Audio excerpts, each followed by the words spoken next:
It's alright, officer. I'm just waiting for a friend. It's an appointment made 20 years ago. Sounds a little funny to you, doesn't it? Well, I'll explain if you'd like to make certain it's all straight. About that long ago, there used to be a restaurant where this store stands. Big Joe Brady's restaurant. Until 5 years ago. It was torn down then.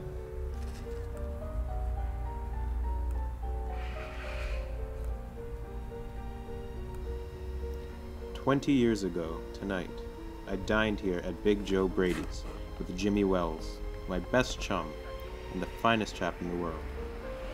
He and I were raised here in New York, just like two brothers, together. I was 18 and Jimmy was 20. The next morning, I was to start for the West to make my fortune. You couldn't have dragged Jimmy out of New York.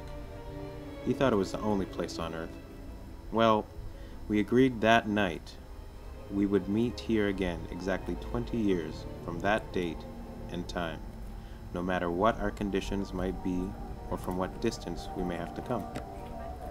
We figured in 20 years, each of us ought to have our own destiny worked out and our fortunes made, whatever they were going to be." Sounds pretty interesting. Rather a long time between meets though, it seems to me.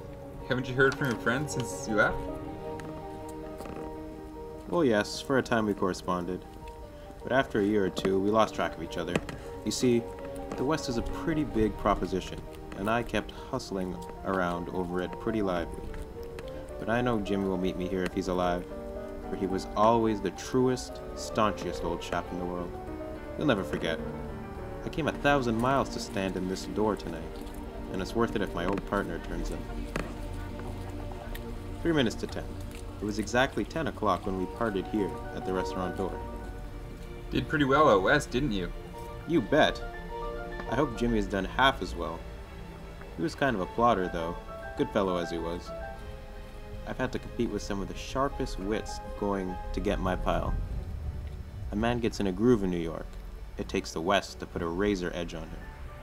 I'll be on my way. Hope your friend comes around alright. Going to call time on him sharp? I should say not. I'll give him half an hour at least. If Jimmy is alive on Earth, he will be here by that time. So long, officer. Good night, sir.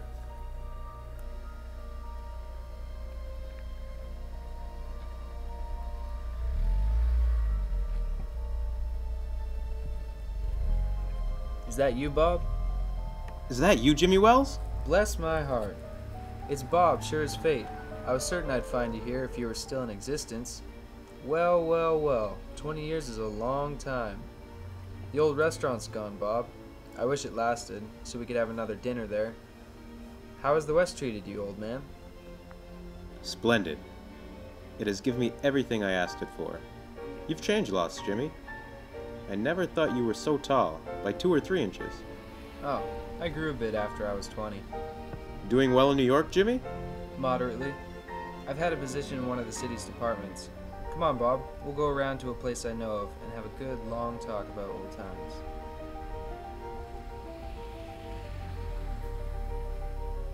You're not Jimmy Wells. 20 years is a long time, but not long enough to change a man's nose from a Roman to a pug. It sometimes changes a good man into a bad one. You've been under arrest for 10 minutes, Silky Bob. Chicago thinks you may have dropped over our way and wires us she wants to have a chat with you. Going quietly, are you? That's sensible. Now before we go on to the station, here's a note I was asked to hand you. You may read it here at the window. It's from Patrolman Wells.